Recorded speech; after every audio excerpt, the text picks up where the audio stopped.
있었습니다. 차를 타고 퇴근하는데 문득 할머니 할아버지가 사무치도록 보고 싶어집니다. 우리 할아버지는 96의 연세로 돌아가셨습니다. 할머니는 할아버지보다 5년 먼저 떠나셨고요. 두 분은 사이가 정말 좋으셨어요. 할아버지께서는 제게 오래전 이야기를 해주시는 걸 참 좋아하셨습니다. 예전에 네 할머니가 얼마나 예뻤는 줄 아냐? 멀리서도 빛이 났어. 그때 동네에서 네 할머니 따라갈 사람이 없었다. 아유, 할아버지 또 시작이다. 예전에 할머니가 엄청 예뻤다는 건 할아버지한테 100번도 더 들어서 잘 알고 있거든? 근데 난 왜 할머니를 안 닮은 거야? 그러게 말이야. 넌 하필 이 할애비를 꼭 닮을 게 뭐라니? 네 할머니만 닮았으면 미스 코리아 나가서도 됐을 텐데. 옛날 일을 떠올리실 때마다 할아버지 입가에 미소가 가득했습니다. 당신 그만 좀 해. 듣고 있으려니까 남사스러워서 못 듣고 있겠네. 남사스럽긴 뭐가 남사스러워. 당신이 지금 태어났으면 TV에 몇 번이나 나올 만한 얼굴이라니까. 거기다 성격은 얼마나 좋은지. 진짜 나는 복이 많은 사람이야. 나같이 부족한 사람이 당신 같은 복덩이랑 한평생을 살았으니.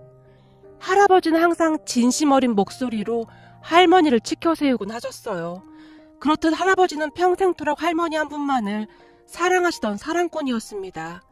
할아버지 말씀에 따르면 할아버지와 할머니는 위아래 동네에 살았다고 했어요. 할아버지는 할머니를 꽤 오랫동안 지켜보며 나중에 꼭 할머니와 결혼을 해야겠다고 다짐했고, 한결같은 할아버지의 마음에 할머니의 마음도 움직였다고 합니다. 우리 할아버지는 모든 게 완벽할 정도였는데요. 딱 한 가지 못하는 게 있었습니다. 그러니까 유난히도 술을 잘 못 드셨다고 했어요. 그러다 보니 어쩔 수 없이 술을 마셔야 하는 자리에 참석하게 되면 한두 잔만 마셔도 곧장 쓰러져서 주무시곤 했답니다. 그런 할아버지 때문에 할머니는 항상 걱정이셨다는데요. 혹여나 친구들이라도 만나러 가는 날이면 어김없이 문제가 생기곤 했다고 했으니까요. 언젠가 한 번은 네 할아버지가 잔뜩 술에 취해서 경찰서에 있다는 거야. 그래서 네 아빠랑 부랴부랴 경찰서로 뛰어갔더니 경찰서에 널브러져서 잠을 자고 있더란 말이야. 네 아빠랑 둘이서 질질 끌고 집에 왔다니까. 근데 집에 왔는데 이상하게 네 할아버지 몸에서 쾌쾌한 냄새가 진동을 하는 거야.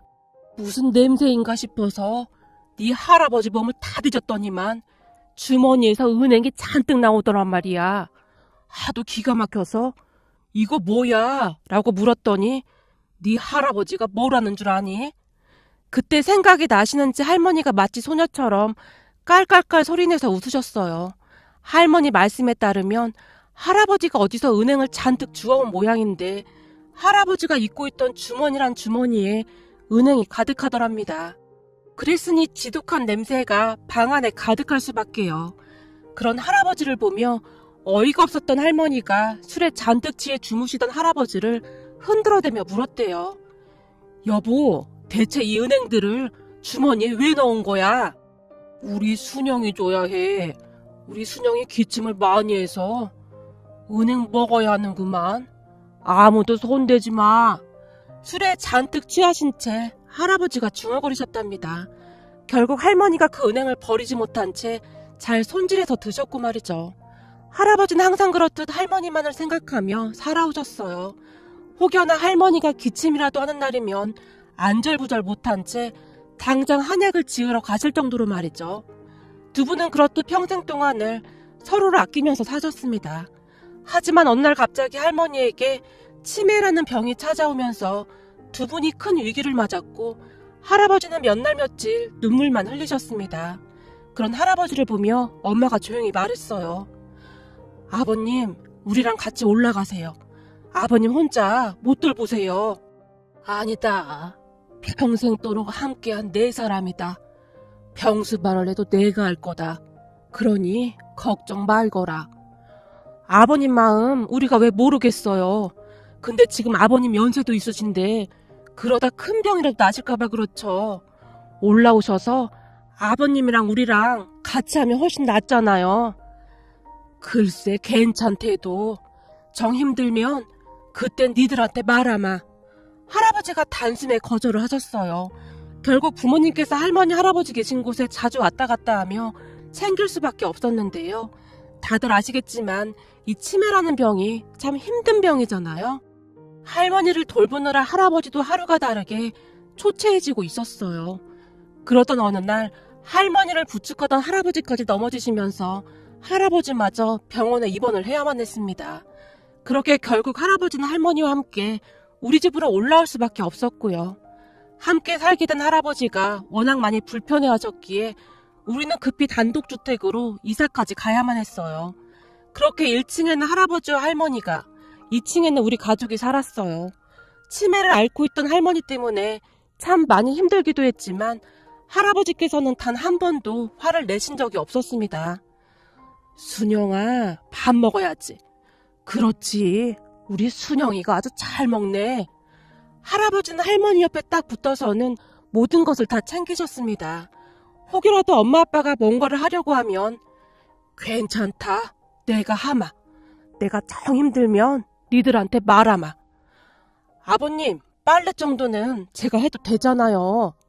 아니다, 우리 순영이는 평생토록 내 빨래 해주고 밥 해주고 내 수발 다 들어줬는데 내가 이 정도도 못 해주겠냐? 괜찮다, 내가 다 할 거야. 아버님, 너무 그러지 마세요. 그동안 살면서 아버님같이 아내를 아끼신 분이 몇이나 되겠어요? 아니야. 꽃같이 예쁘던 우리 순영이가 나랑 살면서 고생을 많이 해서 일이 된 것 같아 항상 마음이 아프구나. 그 누구보다도 따뜻하고 할머니에게 잘해주셨던 사랑꾼 할아버지였지만 할아버지는 할머니에게 항상 미안하다며 눈시울을 붉히곤 하셨어요. 할아버지는 서툰 솜씨로 음식도 자주 만들곤 하셨는데요. 순영아, 당신 좋아하는 파전이야. 이리 앉아봐. 할아버지께서 파전을 적당한 크기로 잘라서는 할머니 입에 한 조각씩 넣어주셨어요. 어때? 맛있지? 내가 불 조절을 잘못해서 조금 타긴 했는데 그래도 먹을만 할 거야. 파전은 우리 순영이가 만든 파전이 제일 맛있는데. 순간 할아버지의 눈에 눈물이 맺혀 있었어요. 파전 먹어. 자, 해봐. 이번엔 할머니가 할아버지 입에 파전을 한 입 가득 넣어드렸어요. 비록 할머니의 기억은 조금씩 사라지고 있었지만 할아버지와의 따뜻했던 추억들만큼은 할머니의 마음속에 고스란히 간직되어 있는 것 같았습니다. 할머니가 할아버지를 바라볼 때마다 얼굴에 항상 웃음이 가득했거든요. 가끔은 할머니가 할아버지를 향해 장난기 가득한 목소리로 영철아 라며 할아버지의 이름을 외치기도 했으니까요. 특히나 제가 기억하는 할머니 할아버지의 최고의 모습이 있었는데요. 그 모습은 할아버지는 소파에 앉아 계시고 할머니는 그런 할아버지 다리 위에 머리를 기댄 채 꾸벅꾸벅 졸면서 할아버지께서 읽어주던 동화책을 듣고 있는 모습이었어요. 어느 날 할아버지께서 제게 동화책을 많이 사다 달라고 부탁을 하셨고 제가 그림이 예쁜 동화책을 수시로 사다 드렸거든요. 시간이 지나면 지날수록 아이가 되어가는 할머니를 위해 할아버지께서는 하루도 빠짐없이 동화책을 읽어주셨어요. 옛날에 할아버지의 첫 단어는 항상 그렇게 시작을 했습니다. 그러면 할머니가 온 신경을 집중해서 할아버지가 읽어주던 동화책 이야기에 귀를 기울였고 말이죠. 하지만 우리는 할머니가 동화책 내용을 듣고 있었던 것인지 아니면 할아버지의 목소리를 듣고 있었던 것인지는 잘 모르겠지만 확실한 건 그 시간만큼은 할머니의 얼굴이 그토록 평화로워 보일 수가 없었어요. 비록 치매라는 힘든 일상 속에서도 할아버지와 할머니는 그렇듯 나름 행복한 시간을 보내고 계셨어요.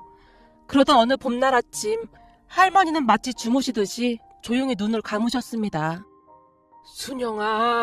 순영아, 나만 두고 가면 난 어떻게 살으란 말이야. 가지 마라. 할아버지가 마치 아이마냥 주저앉아 눈물만 흘리셨어요. 평생을 함께한 할머니의 부재는 무엇으로도 채울 수가 없었는데요. 할아버지는 한동안 물 한 모금도 넘기지 못할 정도였거든요.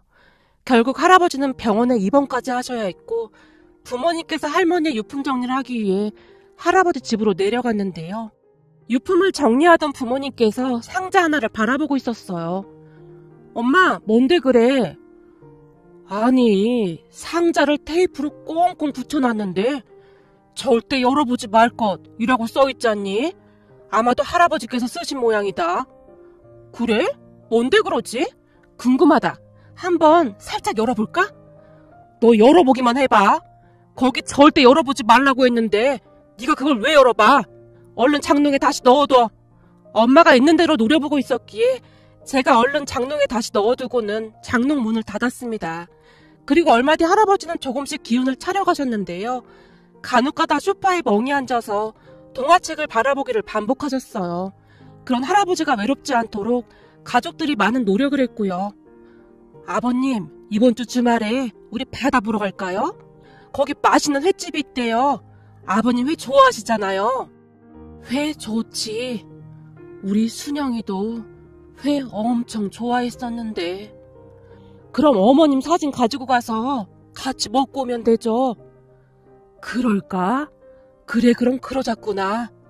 다행히 엄마와 할아버지가 꽤 잘 맞는 편이었기에 엄마는 기가 막히게 할아버지의 마음을 읽어내곤 했습니다. 어느 날은 할아버지가 하염없이 창밖만 바라보고 계셨는데요. 아버님, 이번 주 주말에는 어머님 계신 곳에 다녀올까요? 생각해보니 다녀온 지 벌써 한 달이 넘은 것 같네요. 우리 어머님 혼자 심심하실 텐데 우리 다 같이 다녀와요. 니들 바쁠 텐데 괜찮겠니? 주말인데 바쁘긴요. 다들 하루 종일 TV만 보고 낮잠만 잘 텐데 어머님께 다녀오는 게 훨씬 낫죠. 그래? 알았다. 그럼 나는 우리 순영이가 좋아하는 것들 좀 준비 좀 해야겠구나. 예, 아버님. 어머님께서 좋아하시던 거 많이 준비해서 가요. 그리고 어머님께 가기 전에 아버님 옷도 좀 사야겠어요. 내 옷을 왜? 나 옷 많은데 옷을 또 뭐하러 사? 어머님 뵈러 가시는데 멋지게 하고 가셔야 어머님도 좋아하시죠. 엄마가 할아버지를 모시고 백화점에 가서 멋진 옷을 사드렸어요. 그날 밤 아빠가 엄마의 손을 잡으며 조용히 말했어요. 여보, 정말 고마워. 어떻게 아들인 나보다 당신이 아버지 마음을 더 잘하는 것 같네. 당신한테 항상 할 말이 없네. 정말 고마워. 고맙긴 뭐가 고마워. 내가 총일 아버님이랑 같이 있으니까 아무래도 이래저래 신경을 더 쓰는 것뿐이지 뭐. 그리고 너무 그러지 마. 아버님이랑 같이 산 세월이 얼만데 그런 소리를 해? 나도 이제 자식이나 배 한 가지 아니겠어? 당신이 그렇게 생각해주니까 내가 할 말이 없네. 내가 앞으로 살면서 당신한테 다 갚으면서 살게. 아이고, 갚으면서 살 생각하지 말고 아버님이 어머님한테 한 거 반반하면 소원이 없겠다. 우리 아버님 말이야, 진짜 대단하신 것 같아. 평생 동안을 어머님한테 그렇게 잘하셨잖아. 그렇긴 하지. 난 살면서 두 분이 싸우는 모습도 거의 못 본 것 같긴 해. 엄마 아빠가 한동안 할아버지 할머니 이야기를 하셨어요. 사실 엄마 아빠 두 분도 사이가 굉장히 좋은 편이랍니다. 아마도 할머니 할아버지의 모습을 보며 닮아가지 않았을까 생각해봅니다. 할아버지는 살아생전 병원도 몇 번 다니지 않을 정도로 건강하셨는데요.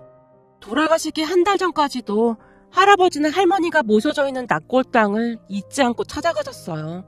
할아버지는 그토록 건강하게 잘 지내시다가 96의 연세로 돌아가셨습니다. 돌아가시기 일주일 전쯤 할아버지께서 엄마를 불러앉히셨어요. 아버님, 뭐 필요한 거 있으세요?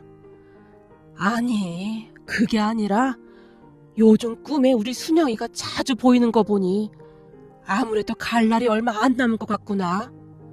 아버님, 그런 말씀 마세요. 아버님 아직도 정정하신데 가긴 어딜 가신다고 그러세요. 조금 있으면 100세 되시는데 친척들 다 모시고 크게 잔치도 해야죠.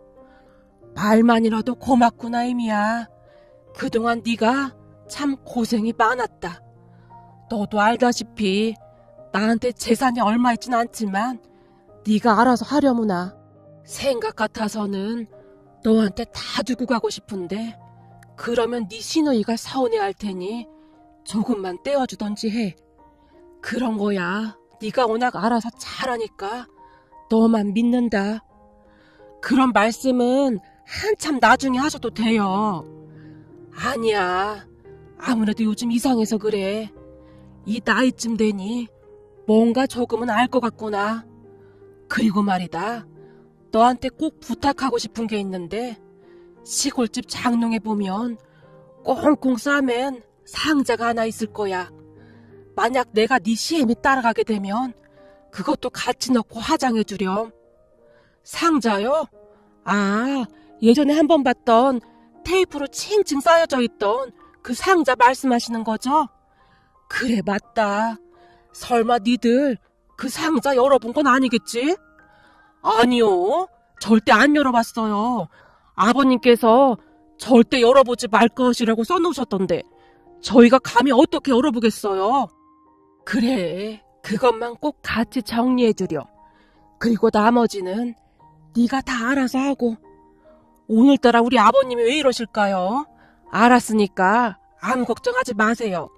엄마가 할아버지를 안심시켜드렸어요. 그 순간 제가 할아버지께 물었는데요. 할아버지, 근데 그게 뭐야? 뭔데 절대 열지 말라고 하는 거야? 나 엄청 궁금했는데 꾹 참았잖아? 세상에서 제일로 소중한 거지. 제일로 소중한 거? 그니까 뭔데? 나한테만 살짝 말해줘봐. 내가 절대로 아무한테도 말 안 할게. 됐거든. 넌 신경 끄고 아무 관심도 갖지 마. 이 하래비가 네 엄마는 믿는데 넌 영 믿음이 안 가. 네가 몰래 볼까봐 제일 걱정이야. 치, 할아버지 진짜 서운하네. 할아버지랑 나랑 젤로 친한데 나한테까지 비밀이야? 비밀인데 친하고 안 친하고가 어딨어. 비밀은 그냥 비밀인 거지. 할아버지께서는 상자 안의 내용에 대해 절대 비밀을 유지하셨습니다. 그리고 얼마 뒤 정말 거짓말같이 할아버지께서 돌아가셨는데요. 눈물만 흘리고 있던 엄마가 조용히 말씀하셨어요. 세상에, 나 아버님께서 이미 알고 계셨나 보네요. 그래서 저한테 그렇게 신신당부를 하셨나 봅니다. 언니, 아빠가 언니한테 뭐라고 하셨어요? 이것저것 소소하게 말씀하셨어요. 고모랑 재산 분배 문제없이 잘하라는 말까지요. 재산 분배요? 됐어요. 재산이 많은 것도 아니고 그동안 언니 오빠가 쭉 모셨는데 당연히 언니 오빠가 상속받는 게 맞는 거죠. 전 괜찮아요. 벼룩도 낯짝이 있다고 제가 그걸 어떻게 받아요. 전 상관없으니까 신경 쓰지 마세요. 고모가 정색까지 하면서 거절했어요. 그렇게 제가 할아버지가 말씀하신 상자를 가지러 할아버지 집에 내려갔습니다. 내려가기 전 엄마가 제게 다시 당부까지 했어요. 너 그 상자 절대 열어보면 안 돼. 할아버지가 엄마한테 신신당부했단 말이야. 특히나 너를 조심하라고 하셨어. 나? 내가 뭘 어쩌다고 그래. 어쩌긴 뭘 어째. 우리 집에서 그런 짓을 할 사람이 너밖에 더 있어. 어렸을 때부터 네가 좀 엉뚱했어. 오죽했으면 할아버지가 엄마한테 널 조심하라는 말까지 하셨겠니? 알았어, 알았다고. 근데 좀 이상해. 날 조심하라고 신신당부까지 해놓고는 왜 굳이 나한테 그걸 가지고 오라고 하셨을까? 엄마가 그걸 어떻게 알겠어. 네가 한번 잘 생각해봐. 너랑 할아버지랑 통화하는 게 참 많았잖아. 그리고 잠시 뒤 할아버지 집에 도착해서 장롱 안에 꽁꽁 싸맨 상자를 꺼냈습니다. 어찌나 꽁꽁 싸맸던지 안에 뭐가 있는지 정말 궁금하긴 하더라고요.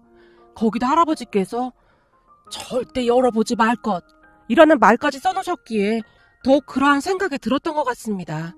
그렇게 제가 한동안 상자를 바라만 보다가는 할아버지가 왜 나보고 이 상자를 가지고 오라고 했을까?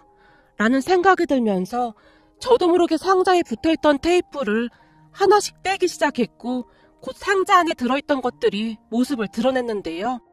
상자 속 맨 위에 놓여있던 종이에 제 이름이 써져 있는 것을 보며 깜짝 놀란 채 제가 그만 상자를 떨어뜨리고 말았어요. 종이에 제 이름과 함께 다음과 같은 말이 또박또박 적혀 있었거든요.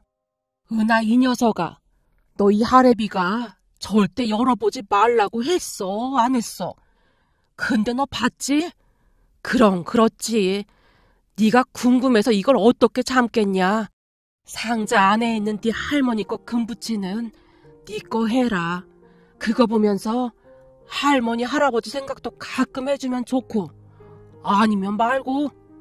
은하야, 네가 우리 첫 손주로 태어나줘서 정말 고마웠다.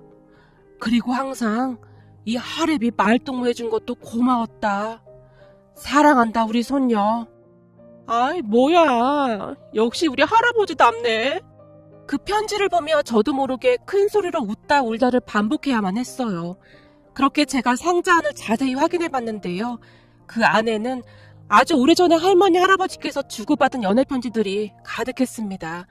두 분의 편지를 한 장 한 장 읽어내려가다 보니 저도 모르게 마음이 따뜻해졌습니다. 편지만 보더라도 두 분이 서로를 얼마나 아끼고 사랑하셨는지 딱 알겠더라고요. 그렇게 그 상자를 소중히 들고 제가 다시 장례식장으로 들어섰는데요. 뭐야, 너 결국 그 상자 열어봤어? 널 어쩌면 좋으니? 엄마, 그게 아니라 이것 좀 봐. 할아버지가 나한테 편지까지 써놨어. 제가 엄마에게 할아버지의 편지를 건네드렸고 편지를 읽던 엄마의 눈에서 눈물이 주르륵 흘러내렸어요. 이래서 아버님께서 꼭 널 보내라고 했던 거구나. 맞아. 할아버지는 내가 그 상자를 열어볼 거라는 걸 미리 알고 계셨던 거야. 만약 안 열어봤더라도 큰 문제는 없었겠지만 결국엔 열어보길 잘한 거지. 안 그래? 그렇구나. 역시 할아버지 단짝이 맞긴 맞네. 우리 가족들은 할아버지의 상자를 보며 다시 한번 할머니 할아버지와의 소중한 추억들을 떠올릴 수 있었습니다. 그리고 저는 지금도 할아버지께서 제게 마지막으로 남긴 편지를 소중히 간직하고 있는데요. 혹여라도 힘든 일이 있을 때마다 꺼내서 보곤 한답니다. 그 편지를 가만히 보고 있노라면 저도 모르게 웃음이 터져나온답니다. 마치 아직도 할아버지께서 제 옆에 앉아서 은하야, 이 할애비가 양갱 줄까? 라며 활짝 웃을 것만 같거든요.